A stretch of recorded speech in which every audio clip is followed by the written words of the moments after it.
Welcome into episode 387 of the Skate Podcast. I am Brian DeFelice, joined by Bridget Prue and Scott McLaughlin. Bridget and Scott, back-to-back games for the Boston Bruins where they failed to get a point in regulation at all. They're in the thick of it in the Eastern Conference. They're among many teams that are vying for, playoff positioning. But you think they played well enough through the majority of the last two games to at least find some points. They come away with 0. Those can be costly in the standings. Yeah, and that's my opening shift is that they play Washington. They outplay them a good chunk of that game. After the game, Joe Sacco says, we think we should have won that one. We should at least have had points in that one. And then same thing happens against the Rangers, who have been out of sorts over the last month. December was not a good month for them.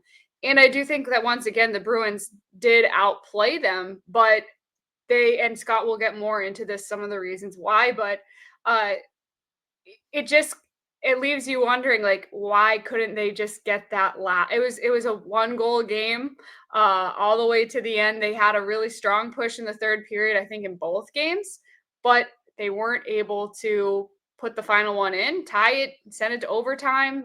They didn't give themselves a chance to get any points out of it because they only scored 1 goal in both of those games. And so, Scott, it's an issue with finishing. Yeah, it is. This team is getting chances, at least enough to be a middle of the pack, maybe pushing a top 10 offense. And they're not because they can't bury their chances. They are shooting just 9.3% as a team this year, which is 27th in the NHL.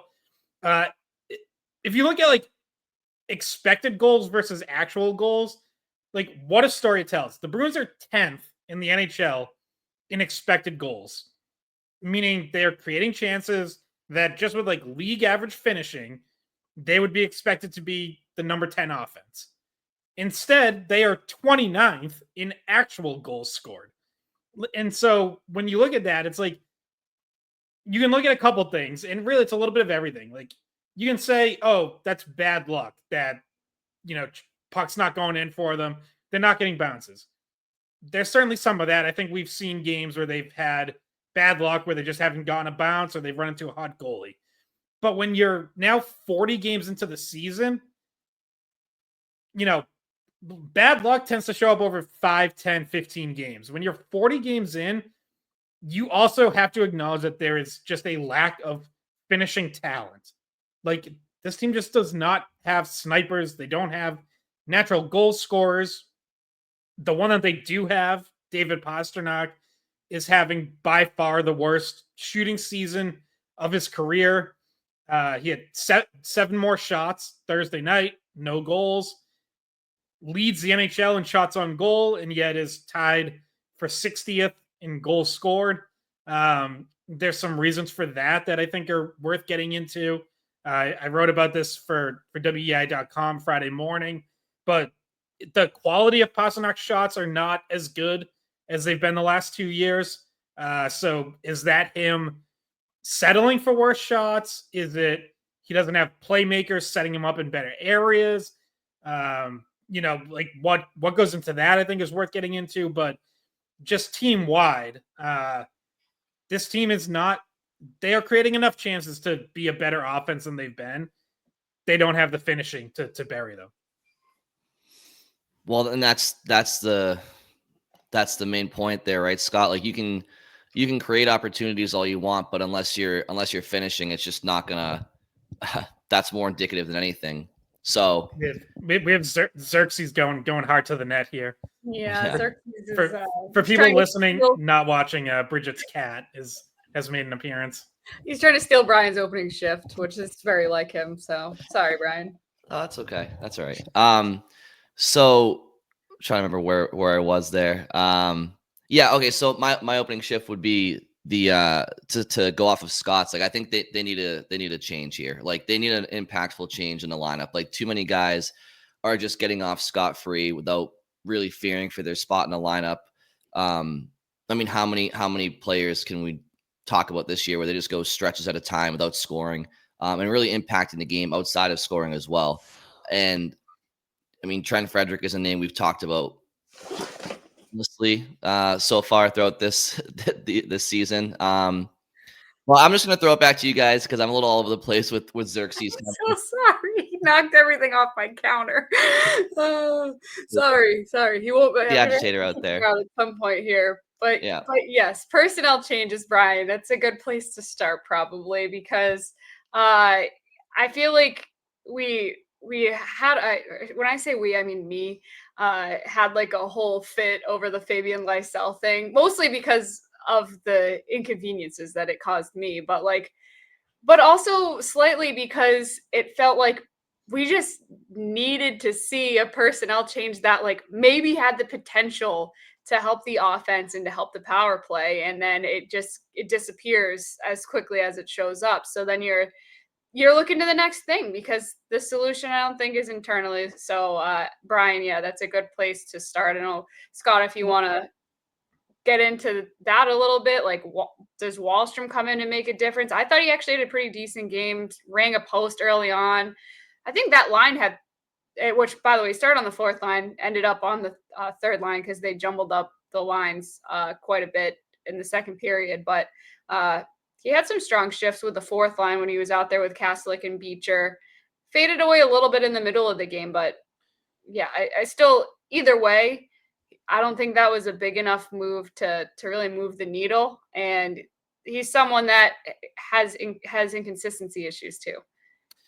Yeah, well, I feel like the Bruins they're like trying to walk this tightrope where it seems like they don't want to give, a more offensive minded young player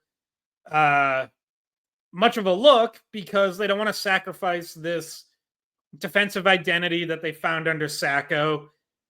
We all knew that they were going to have to be, a defense first team. And they have found that. Like, they have been, since Joe Sacco took over, by and large, a very good defensive team. They are not giving up a lot of chances. There's been identity, structure, all that.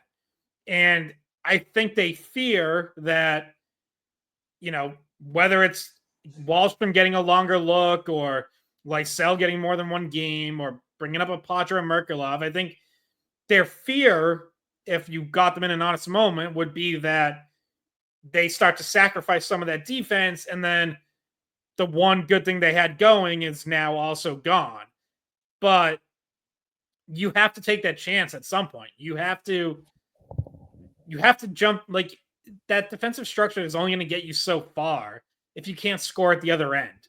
And at some point, you're just going to have to take that risk and give someone a chance to try to make something happen offensively, even if there are going to be some defensive boo-boos. Like, give it 5 games at least. 10 would be even better, but like, see what happens. Yeah, if they come in and they're a net negative and, there's breakdowns all over the place, okay, but at least you tried. Like, you have 2 months before the trade deadline. I think, I think you owe it to yourself and like to the team, the organization, to exhaust your internal options, including Providence in that, before you go make a trade or decide like what direction you're going at the trade deadline. Yeah, I mean that's exactly it. I mean, I think there's just a bit of stubbornness, like from the organization, and a bit of a lack of self-awareness. Like you said it, Scott. The reason that they don't want to call up the young kids is because they're afraid that their defensive deficiencies can cost them games and points in the standings. Well, you know what else costs you games and points in the standings? Not being able to score. And I don't know about you guys, but I'm sick and tired of turning the TV on every single game to, know that the Bruins are going to score 1, maybe 2 goals a game. And just, it's the same song, different dance. I mean, how many times can we watch it? It's like, if they're going to go out there and be an offensively anemic team, all right, well, call up some of the younger players. And if you're still offensively anemic, all right, well, okay, how much different can it?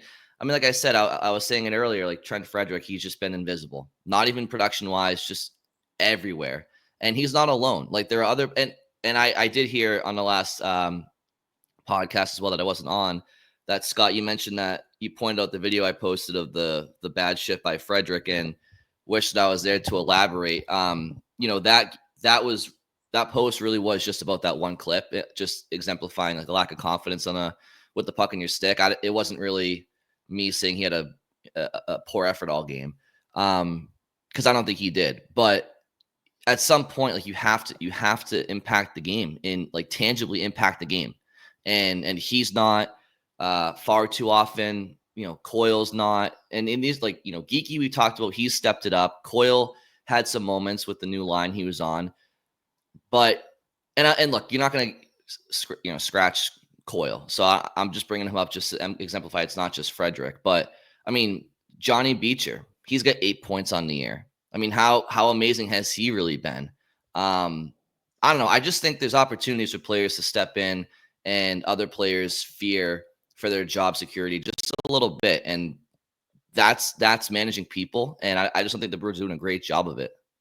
Yeah, and you're talking about, just to go back to what you said towards the beginning, which was that you're worried that defensive breakdowns will lose you games. Well, first of all, like, who's to say that the one or two or whatever defensive breakdowns that lead to a goal against you is even going to be on someone like Fabian Lysell? Because we've seen it happen from other guys. Like, this team has, there's turnovers that they're going to happen. Like, say it's Nikita Zadorov or whomever makes a mistake trying to transition the puck and what have you. Like, sure, there's going to be a higher chance of a defensive breakdown for someone with less experience, but it doesn't mean it's going to be the dagger that kills you. And also, when you said not scoring enough is equally to blame for some of these losses, and it's taken away points from the standings from you, it's you're leaving these points on the table because you're only scoring one goal a game, and that means it's becoming a goalie duel. And yesterday, Jonathan Quick won that battle, and Swayman gave up 2 in the first period. We could talk about whether or not those were good goals, but you're making it tough. You're kind of leaving it out there for your goalie to be the one to blame, because you're not giving them the run support, so to speak, by putting anything in the net on the other end. And so Swayman only lets in 2, but he gets another loss. Well, right. And like the Bruins did hand the Rangers both New York goals. Like the first one, Zadorov and McAvoy, like baseball 101, someone has to call for the pop fly. They crash into each other. McAvoy loses a stick, and then Swayman just gives the puck away. Just throws out the boards to no one. The closest Bruin to it was McAvoy, who doesn't have a stick. Like, that's not... Swayman has to be way more aware of what's going on and where that puck can and can't go. So that's frustrating. Like, that's a goal that absolutely should have been avoided. And then the second one is, for the second time in the first period, Mason Lohrei turns the puck over just inside the offensive blue line and gives up an odd man rush the other way. And the second time, the Rangers capitalized. It was Berard who scores on a 2-on-1. So yeah, it's like, well, geez, if you just clean those up, like, you win that game 1-0. But like, that's kind of the point, is like, you can't expect to be perfect every single night. Like, being able to survive 1 or 2 defensive mistakes should be manageable, especially when you're playing a team that you can control play against and get offensive zone time against. Like, it's the NHL. The game moves fast. Everyone makes defensive mistakes every night. You have to be able to outscore some of them, at least to get to 2 or 3 goals. If you're making enough mistakes that you're giving up 4 or 5, yeah, of course, like, you can't reasonably be expected to outscore that, but you should be able to outscore 1 or 2. And right now they can't. Like, this team has to be perfect to win right now, basically. Yeah, they have no margin for error, and they're too fragile. I mean, how many times this year have we seen just the opponent scores a goal and then they score again right away? It's just, when it rains or starts to rain, like, the Bruins have no ability to prevent it from pouring. They just don't. And then because of their offensive shortcomings, they don't have the firepower to get back into games. They just don't. Like, you can go down 2-0 and then start to generate scoring chances like you talked about off the top, Scott, but they just don't have the talent to finish, not consistently throughout the lineup. So, and just quickly on younger players making mistakes and living with them. I mean, we're kind of unfairly saying that Patra, Lysell, or Merkulov will go into the NHL lineup and be defensive liabilities because, we're assuming that they would be because they're younger and they're inexperienced, but you don't know for sure. I mean, to Bridges' point, there's been a lot of defensive liabilities throughout the lineup. I mean, Mason Lohrei, I don't think any of us here are saying he should be playing in Providence, but he's third on the Bruins in assists with 15 assists on the year. Are we going to live with those assists from the back end, despite him constantly, being a liability defensively as a defenseman? I mean, making, poor pinches, taking too many chances, not executing certain plays. I mean, getting exposed defensively. Yeah, we're going to live with that. So why are the Bruins okay with living with Mason Lohrei, who's a defenseman, constantly, giving up chances against when he's on the ice? But Matt Patra or Fabian Lysell on a third line role with,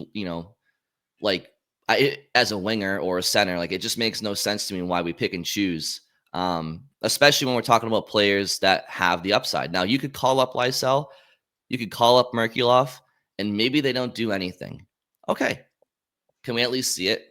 And I'm not saying all at once. I know there's people out there saying bring up, Patra, Lysell, and Merkulov all at once. To be honest with you guys, I mean, I wouldn't hate it. I just don't think it's realistic because of the roster management. But you got to do something, and you have to be okay with the risk that Scott mentioned. So to me, it's like there's this stubbornness, there's this inability for the Bruins to sit there and potentially do something that they know could hinder their club because they don't want to risk missing the playoffs. Don Sweeney doesn't want to miss the playoffs in a GM role. Cam Neal doesn't want to miss the playoffs as a president. The ownership doesn't want to miss playoffs. And they view this, well, Trent Frederick might be struggling, but we know he's an NHL caliber player. So if we're going to go down, we're going to go down with NHL players as opposed to borderline NHL players. And to me, it's just, I don't know, it's a loser's mentality. Did you hear the story about him forgetting his skates, by the way, in his hotel room? So they walked to the rink. Frederick. They walked to the rink. That's funny because he forgot his game all year, so that doesn't surprise me too much. He did happen to forget his skates in the hotel room because they walked over to the practice rink in full gear, besides obviously their skates, and he remembered everything. They have to get dressed at MSG and the locker rooms there, and then take a bus over to Chelsea Piers, which is where they practice. Yes, and Trent Frederick did not bring his skates, so I don't know how he got them back at who they had to send to go get those. And then the story about Johnny Beecher dropping his wallet down the elevator shaft and trying to get it back. But they had a great trip, it sounded like. Yeah, Mason Lohrei, by the way, has been on the ice for the most 5-on-5 goals of any Bruin. 27 against, is now a -7 at 5-on-5, tied with Trent Frederick for worst mark on the team. Just to, further illustrate that, yes, he has been a defensive liability. And for as much, you're right. It's the perfect play to highlight because they are, giving him leash because they know what he can bring offensively. So yeah, why isn't there room for more of that? Is it you're only allowed to have one of those guys in the lineup at once? I mean, maybe that's what they're thinking. As far as the call-ups, Patra is, I think we would all agree, is obviously the one who has the most NHL experience. He would probably be most likely to make a difference and stick once he's back up. I do think, the Bruins, again, there's a juggling act where I think they're trying to continue his development because I think they truly believe that this time in Providence has and will continue to make him a better player. He's playing more minutes. He's playing in all situations. They believe that is very beneficial to his development and that whenever he comes back up, he and they are going to be better off for it. So I think they're trying to find this balance of like, all right, just how much time does he need? Because the team could probably use him, but is he quote unquote ready? Has he done everything they want him to do down in Providence? Is there still more developing they want to see from him? Like, which I actually do get. Like, as much as I would like to see Patra back because I think they need to do something, like, I don't think it's bad development to be like,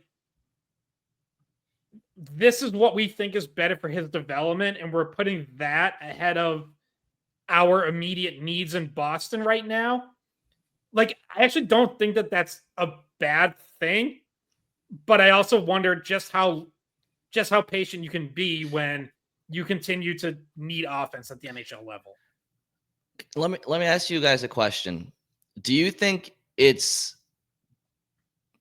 is development, or do you think it's individual players in the Bruins organization, or individual members of the Bruins organization looking for job stability by making the playoffs with the most sure, safe NHL roster they can? And they're disguising it as player development. Well, because you could sit there and say, well, Brian, I mean, how are they, playing for job security? They're trying to develop these players. They're in it for the long game. They're not being short-sighted. Well, no, I think they kind of are. I think there's an element of, it's easy to say, yeah, Lysell, Merkulov, and Potter are down in Providence because they're developing, when the NHL roster, guys, is doing jack shit offensively. Like, I'm sorry, but there comes a point in time where you have to like take a chance on your organizational depth. And there's a lot of people out there that will question how deep Boston's organization is. Fine, I'm not going to argue with that. But the few players that they do have that could come up and be difference makers over some of the guys in Boston right now, the Bruins are battling for wild card positioning, and they are the worst. You guys have already said it to this podcast. They're the 29th team in scoring. They're bottom 5 or 7 in both special teams categories. This is not a team. Their goaltending has been inconsistent, especially with Swayman. This is not a team that's trending towards maintaining a playoff position.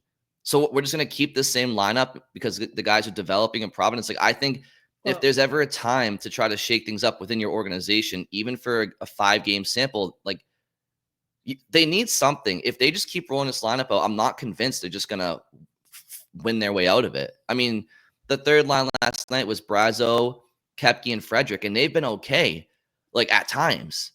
But you mean to tell me that that's a third line that the Bruins just cannot afford to break up right now? I'm like, if now's not a time for internal shakeups, even for just a couple of games, when is? Because this team's not deep or talented enough to not allow players that are producing to get call-ups to see what they can do. This team needs a spark. And the stubbornness of just rolling up the same players because they've been around for 6 years in the organization. Like, if you're not doing your job well, then take a seat for a little bit. I'm just like, I'm going to pull my hair out if on Saturday they go to Toronto with the same lineup and lose 3-1. It's like, can we do something about this, or are we just going to keep developing guys and being patient with guys? No, the NHL team needs help right now. They need help. Third line needs something to change. I think, like, there's an opening on that third line for any of the 3 guys that we've mentioned, Merkulov, Lysell, or Potter, to come in and take, because you can just drop Koepke back down to the 4th line where he's been fine all year, and then you rotate McLaughlin in and out if you want to, but then you do have to figure out what to do with Wahlstrom, because I think they'd be one roster spot over if they called someone up without doing anything with those 2, Scott, or no, because they're both on the team when Lysell got called up last time. Yeah, I think they have an open roster spot. They do. Okay, so then seriously, there's nothing stopping them at this point. Yeah, the one thing I would push back on is just that they're like trending towards missing the playoffs or being in danger of missing the playoffs. They're not. They're going to make the playoffs. They're fine. Like, which I think is why they can be patient, because the Eastern Conference sucks. There are only 8 good teams. I don't think anyone outside the top 8 is going to make a run or push the Bruins. And also, like, let's not lose sight of the fact that, again, since Sacco took over, they have the 3rd best record in the conference. Until last night's loss, they were tied with Washington for the best record in the conference. So that is also part of this, which is, like, I don't think they're worried about, like, can we make a run to win the division and, like, get up to the 1st or 2nd place. I think they kind of figure, like, hey, as long as we're in the playoffs, like, they can be patient. And that's frustrating for people to hear because everyone's in a live now world and we're doing episodes after every game. So we're reacting to the here and now. But, like, the reality is like, they're not in danger of missing the playoffs right now. It's not like if they lose their next game, oh my God, they're down to 9th place. Like, they're going to be okay because no one's really challenging them. Like, if they keep just winning at the same rate that they have under Sacco, they're going to make the playoffs very comfortably.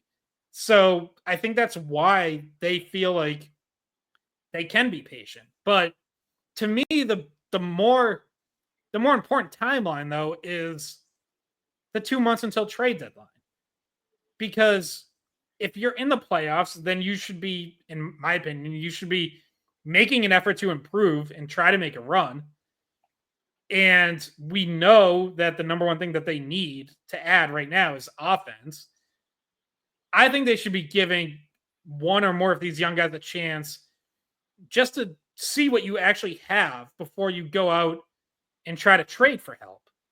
Like, give these guys a real chance to see if they can help, to see if they can be part of the solution, and then decide what you need to trade for. Yeah, and like, if you think about Patra, last year he missed the playoffs because he missed a good chunk of the season after his injury. So you don't really know what he would be like, and I think he deserves a chance at least to have a roster spot if he fights for it. But we're also pretty high on Patra. And what I hear you saying, Scott, is like, and it's true,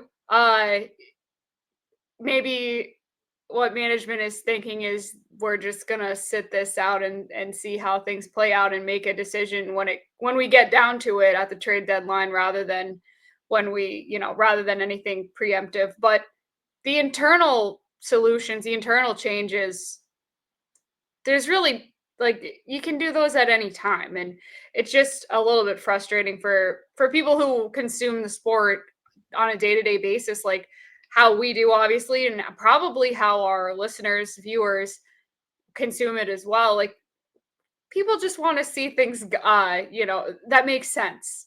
And I'm sure, after every loss, there's always something you're like, okay, well, but there's trends that we've talked about and seen the whole year, that especially that have to do with getting some help on the power play or so, just something like that. And a trend that some of the third liners have underproduced, and the bottom 6 could probably use a little bit of extra offense. That's not something that's changed.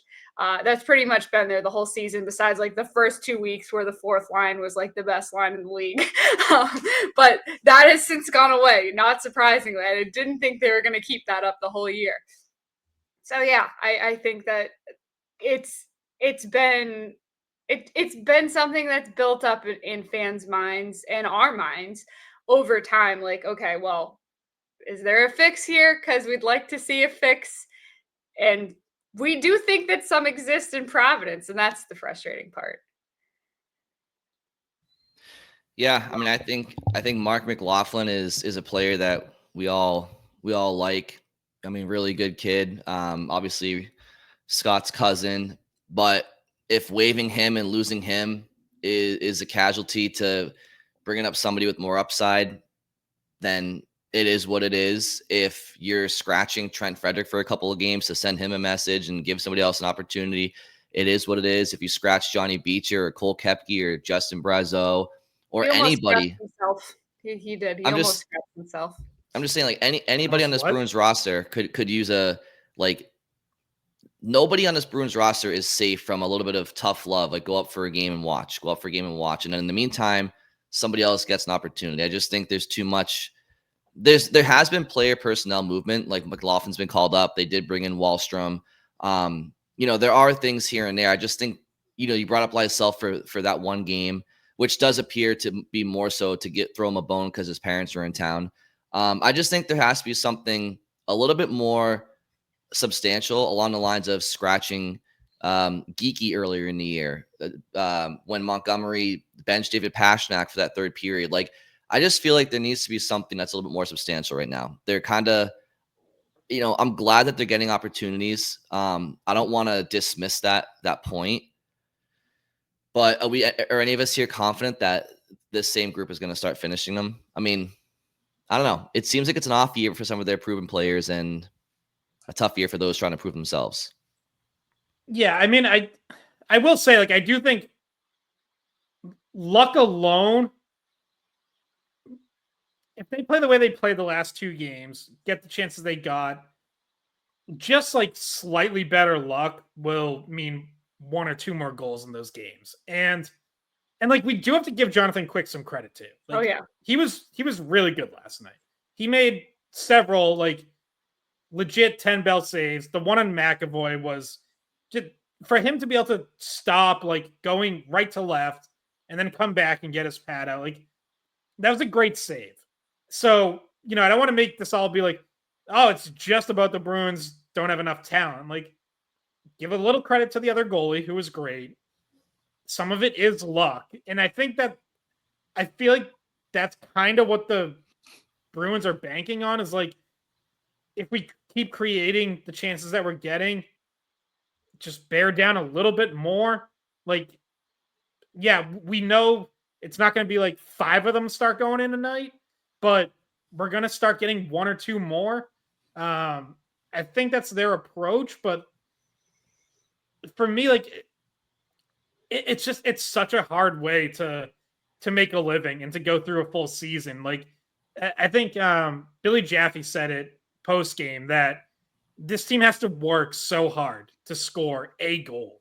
And I know, like, obviously they got a break on like Brazos in Washington. But it's so true. It's that, like, yeah, it's getting to the net and it's second, third chances, and it's ugly, and it's just not coming easy for them because they don't have the talent to score easy. And that can be like a good trait to have come playoffs, where there aren't a lot of easy goals anyways, and you do have to scratch and claw for them. But through an 82 game season, it's hard to do that every night. It's it's frustrating. It's demoralizing when you do it and they don't go in. That gets in guys' heads. They start to lose confidence, which I think has been an issue for this team all year. And speaking to like fans' frustration, it's not an entertaining product. Like, scoring 1 or 2 goals a night and not really playing with any offensive flair doesn't make for the most entertaining game. So I get everyone's frustration, and like, yeah, ultimately I would like to see someone called up and get a real look. But it's, again, like, I think they legitimately feel like they are playing the right way for the most part and playing well, and that they think they're going to get rewarded. I just don't know if it's going to be enough to like really turn this into a good offensive team. Yeah, and to like zoom in a little bit more on just the Rangers game, because that's the one that we're recording immediately after. If you look at some of the chances, first of all, like that quick save, and he made a lot of really good saves, and just gave the Rangers a chance to hold on to that lead and stay in it. There was also a puck that was on the goal line that was behind Quick that Schneider stopped with his stick. Like, made a good defensive play, found the puck before it rolled in. Like, it looked like it was going in, and that's a little bit of unluckiness too. If the puck has a little bit of extra pace on it, it's over the line, or but yeah, puck luck is a real thing. There's no rhyme or reason to it. Just sometimes, the puck just rolls a little bit out of your reach or a little bit against you some days. So yes, I think, and Pastrnak said this after the game, like, we could have had way more than one goal. They easily could have had way more than one goal in both of those games. I guess the good news is the effort was there in both games. I think, Scott, your opening shift after the Washington game was you weren't as concerned with the loss because of how it was played and the fact that it was the Bruins for, I think, a majority of both of these games outplaying their opponent. With Washington being a higher end in the league opponent right now, and the Rangers being lower end in the league, but still, the effort was there. And maybe that was something that we weren't seeing in the losses in October and early November. Yeah, I mean the effort has been improved under Sacco for the most part. I would say they're more structured, they're more controlled. Like I'll just be honest though, like my commentary on their offense, as well as Jonathan Quick played, it's less to do with the Rangers game. Yeah, they may have been a little snake bitten, but they've been snake bitten all year, and that's not a trend. That's a reality. That's a trait. Like that's who they are. They're a team that can't finish. And we're talking about 40 games into the year here. And I mean, they might think that they're going to get rewarded soon, but they just up and down their lineup. They don't have the horses going up at the top. We've been spending a lot of time talking about the bottom of the lineup, right? Middle six, bottom six, but David Pastrnak, he's the team's leading scorer. Okay, so again, you're always treading lightly when you're gonna potentially criticize somebody who's done better than everybody else, but he has a different standard. I think right now, without looking, I think he's on pace for like 70, 76, 77 points maybe this year. I mean, last year he was a 110-point player, and that's what he's been. I mean, he's been over a point per game guy, well over a point per game guy now for the better, over a half a decade here. If he's going to be a 70-point guy, this team's going nowhere. So, and look, he had a really nice pass, really nice assist last night against the Rangers. But there's something off with them, whether it's mental, whether it's physical, I don't know. But as long as he's going to be scoring at this clip, guys, like to me, their playoff hopes start and end with him. I mean, if he's a 100+ point guy, you can live with other players struggling and finding their game. When David Pastrnak is 13 goals halfway through the year, I mean, he's had 13 goals at the end of October before. Like it's just not. So when I think about the long term for this team, unless he turns back into himself, which if he's battling an injury, I can't promise it's going to happen. So, I have concerns all around this team right now. I mean, yes, their defensive structure is better. Their special teams, as we talked about every episode, is near bottom of the league.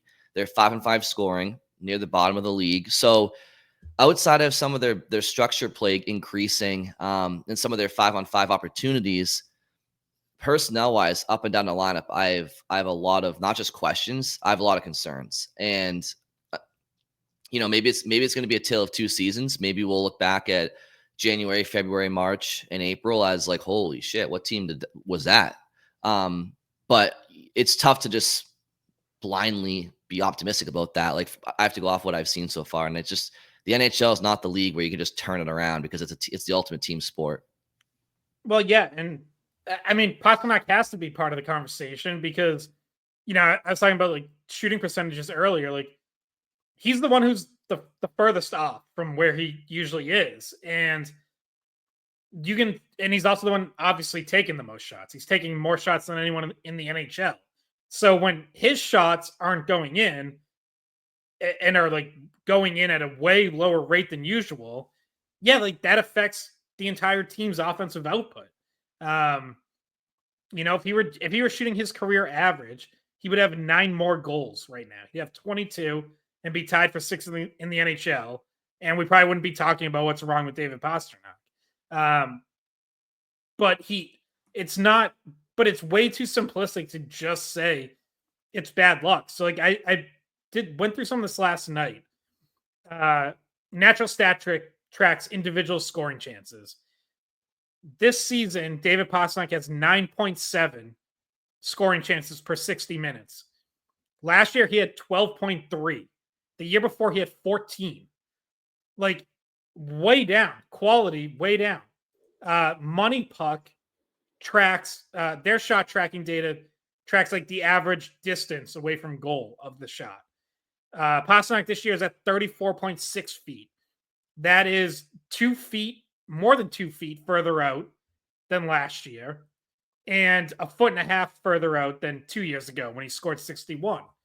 So he's not getting the same. The quantity is the same. He's still taking as many shots. The quality is much worse this year. And again, like, why is that? Is he settling? Is he individually not doing the work to get into better areas? That's probably part of it. Does he not have the talent around him to set him up in better areas? Also probably a part of it. So, yeah, you need... Listen, we can debate whether it's fair or not, but we all know the way this team is built, it is heavily reliant on David Pastrnak for offense. So when he's underperforming, yeah, there's no surprise that the team is underperforming offensively. Like, they're just not built in a way where there's 3 or 4 other snipers that can pick up the slack. They don't have it. Like, you have Brad Marchand, who's leading the team in goals, and that's about it. Everyone else, more or less has to score the greasy goals. Like, yeah, okay, Morgan Geekie has a good shot from distance. Pavel Zacha sometimes does, although, as I said before, he misses the net too much. But, like, those guys aren't naturally... They're just not natural-born scorers. Like, there's a reason why neither one of them has been a 30-goal guy in the league. Like, they have to work harder. And everyone else on this team, other than Pastrnak, has to work really hard for their goals. So, yeah, you need more from Pastrnak, and you need him getting better chances than he's been getting. Yeah, and what I'll say about Pastrnak as well, it's not just the shooting too. Like, when you're talking about is the personnel around him partly to blame for the numbers, I think that's really difficult to argue that it's not, because in the beginning parts of his career, he's playing with Krejci and he's playing with Bergeron, and those guys are just, we know how good they were and the caliber that they have now. Not that Zacha isn't good or that Elias Lindholm isn't good, but like, are they Bergeron and Krejci? Like that, it's different. It's different. Yeah, and add in prime Brad Marchand, who, as much as we like what he's still doing, this is not prime Brad Marchand anymore. So even when you put him up with Pastrnak, that's not the same player as 6-7 years ago. And you see it not just in Pasternak's goals, but also in just the overall production of the lines that he's on, because one of his big attributes is that he's such a good playmaker. And Elias Lindholm finished on what was an amazing pass in the game against the Rangers. But the problem with that line is, or in that top 6 in general, because Pasternak's moved around the top 6 a little bit, is that the other guys on the line aren't finishing either. So like, the points aren't as high, the assists aren't as high, because he could make a great play, but sometimes it just doesn't end up in the back of the net due to the other guys that he's trying to set up. So it's different for sure than what he's dealt with in the past. Now, should he be able to come through it? Is some of it like a confidence thing, or is it fixable? And of course it is. But yeah, I mean, there's definitely a correlation there in his numbers and the personnel. So I know neither of you guys are interested in the Bruins missing the playoffs and, selling off some UFAs at the deadline to try to bolster and just, wash this year away and try to get better for next year, recognizing this is not a cup team. So what does it matter? I know that's not the crowd I'm talking to. You guys want them to make the playoffs. Playoff hockey is fun. You never know what happens if you get there. So with that in mind, what do you guys think is the best course of action going forward here into the second half of the season? If you're managing the player personnel for this team, Are you just going to ride what you're looking at right now and hope that shooting percentages rise, hope that, luck starts to bounce their way, and maybe luck can lead to confidence and confidence can lead to consistency?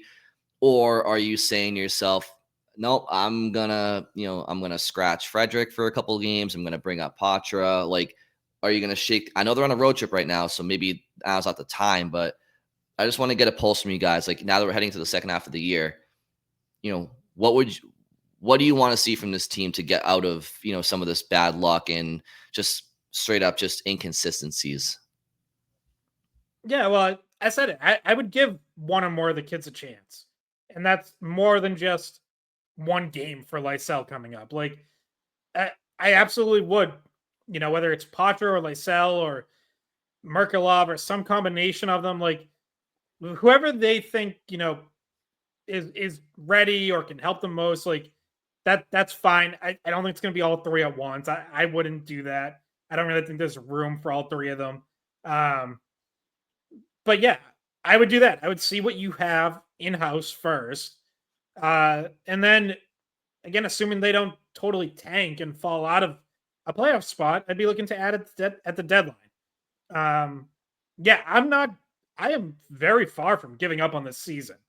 The way they've played since Sacco took over, I don't really know why I would be doing that. And like I see some of that online that they have no chance, and I'm like, I don't know. Teams that get in as wildcard teams go on runs. Like it happens. And teams that struggle to score but have good structure go on runs. Again, I actually think the way the Bruins play when they're on their game, I actually think works better in the playoffs than the regular season, because that's how more games are played in the playoffs.